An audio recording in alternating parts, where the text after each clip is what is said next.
Hi everybody, welcome to my channel. My name's Dennis.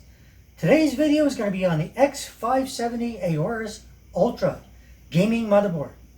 So we're going to get out of the box, we're going to have a look at it, and we'll go over all the specs and everything like that. And it's going to go into a future build, and I'm kind of almost don't want to do the review because I just want to build things. So anyway, we're going to get it in. I'm going to pair this with the Ryzen 7 3800X in the future, and that's going to go in there. One thing I'm missing is a graphics card, a good graphics card, so it'll be lacking in that area for a little bit. But anyway, let's get to it. Let's get it out of the box and have a look at it. Okay, so let's get everything out of the box. Let's see what comes in this. So we'll have a manual, of course, explaining all your ins and outs, your pin layouts, all that kind of good stuff. And of course we have our motherboard. Here's a quick look. We'll go into that more in depth in a minute, but let's see what else comes in the box. Oh, take that out. And of course it comes with all kinds of stickers and stuff. Okay, it's got all kinds of stuff here. You can move all these out, stick them on your system if you want, which is kind of cool.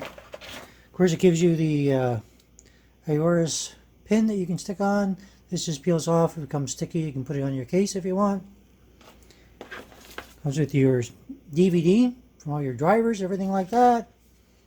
And let's see, we're still going, still lots more. So in here we have our antenna. We'll get that out and have a look at it after. We have SATA cables, 4 of them, and an RGB connector. We have some twist ties, and of course your M.2 screw, things for passing down your M.2, but usually you have enough. There's actually 3 of them in this. You have your connector, I think they call it the G connector, yep. And now these were new to me. I didn't know what these were. Turns out they're for plugging into your motherboard to test the temperatures. And they provide 2 of those. Here's the other 3 screws to go with your M.2. And of course they give you, oh, that's an RGB controller, it looks like. We'll have a look and just further look at that and see what it actually is. Okay, so here's a layout of everything, just to show you all the cables and everything that come in the box. Before we start talking about the motherboard, of course, you've got your antenna. It is magnetic, which is really good. It's a nice, strong magnet. And of course, you've got your 2 that'll go on for your antenna. It is movable. Okay, you can move it different directions, so whatever gives you the best reach. Then we've got our thermal resistors, 4 SATA cables, your RGB extension. I didn't take these out because they're really easy to lose. They're your screws for your M.2 drives. You have the panel here for the front panel. I'll talk more in depth on that a little bit later. You have your G connector, a couple things for twists for cable management, and of course your user's manual. And there is an installation guide as well. I've got that somewhere else, so not important. Most people probably won't need it anyway. So let's move on to the motherboard. So this little device that I had here, it basically just connects to where all your normal connectors for your front panel connectors would be, like your PLED, positive, negative, your power, reset, all that kind of good stuff. Now, as best I can figure out, the reason for it is you have a power switch and a reset switch on here. So if you hook up your power to your 24 pin and your 8 pin, you're going to be able to use this, just to click it to power it on instead of crossing the, like you normally would with like a screwdriver by shorting the pins. And it's going to allow you to do some tests on the motherboard. So kind of a neat little feature. I've never seen that before. I look forward to trying that out actually. Now I would suggest taking the rest of this plastic off in the back before you do that, just to make sure it's not interfering with anything. Okay, so the first thing we're going to do is we're going to look on the side of the motherboard that has all your connectors. Has your front panel connectors, which are all right here, nicely labeled. You can actually see them. Even with my bad eyesight, I can read all these on here now, which is really cool. You have your USB 3.0. You have two of them here, so you've got two different ones. You have your system fan, USB 1 and 2, your trusted platform module, which I usually don't use, but at least it's there. You have your RGB header and addressable RGB. You have your audio. So, of course, next thing I want to do is get the plastic off here. So we're just going to remove that. Okay, take all this off. All that junk off of there we don't really need. Of course, we have our 3 M.2 starting from here going down. And of course, it's PCIe 4.0 now. So you'll get a lot more speed, read and write. This is your amped up audio. So they've redesigned the audio on this board to give, of course, a lot more clarity and to be expected on a high-end board like this. You've got your steel reinforced PCIe 4.0 graphics ports. Okay, so you've got 2 slots. Of course, the PCIe 1.0, and you got room for 3 graphics cards on this. The graphics cards on this will support quad SLI, or just 2 graphics cards SLI, and quad Crossfire or 2 Crossfire. Just to let you know, it will do either one. So your I/O shield is attached to this motherboard, which I always think is a great feature. It's something they've been doing more and more. You have 4 USB 2.0. You have your HDMI. Of course, you have your BIOS USB 3.0 and your USB 3.0 on the top there. So your BIOS is your BIOS for flashing your BIOS. Okay, you have your USB 3.1 and 3.0 on top here. Of course, you have your USB 3.1 Type-C and USB 3.1 and your Gigabyte Ethernet. And of course, you've got all your sound and your spiffed out. Moving on to the other side of the motherboard. Now, one thing I want to point out is you have your VRM and you have your fan array.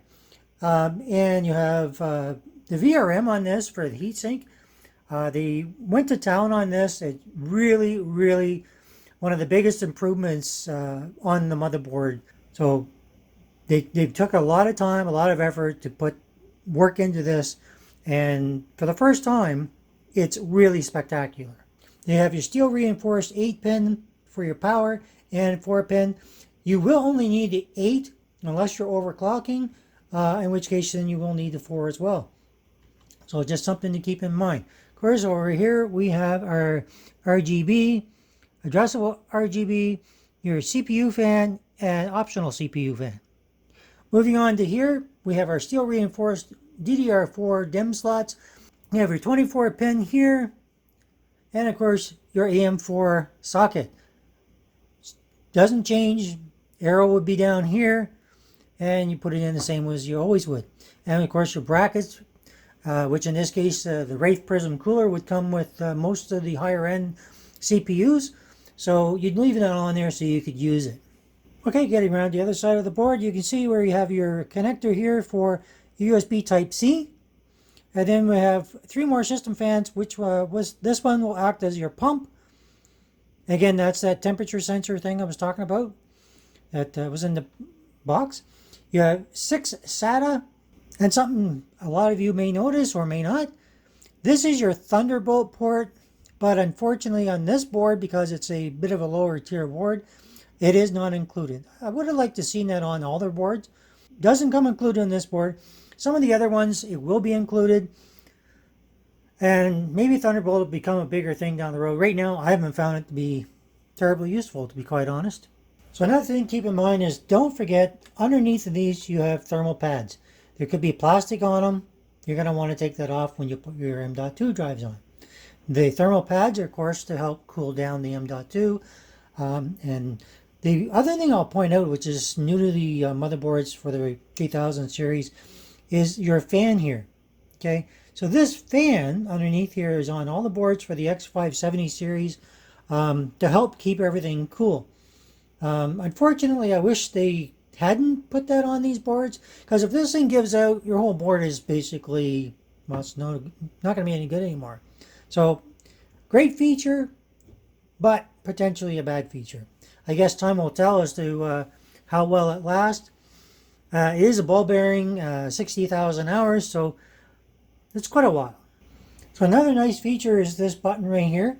So this is your Q flash button, okay, which allows you to update the BIOS when your system is off. You can save the latest BIOS on a USB thumb drive, plug it into the dedicated port in the back, and then you can flash your BIOS automatically by simply pressing the Q flash button. Okay, the QLED will flash when the BIOS is matching and flashing activity start, and will stop once it's complete. So great feature to have, especially if you need to update the BIOS and you haven't got your CPU yet. So one thing I've started doing lately is showing you the front panel connectors, just in case you lose your manual or you can't find it online and you're looking at this review. It'll show you all your connectors. So everything in here, okay, it tells you where everything connects, explains it all throughout here. That way, if you need it, can't find it anywhere else, at least in this review, you can find that information. And of course, if you do need to clear your CMOS for whatever reason, it's right here. Okay, it's clearly marked over here on your board, so you can identify where it's at. One more thing to point out is you do have an LED CPU here, so if you want to plug it in, or if you need to plug it in.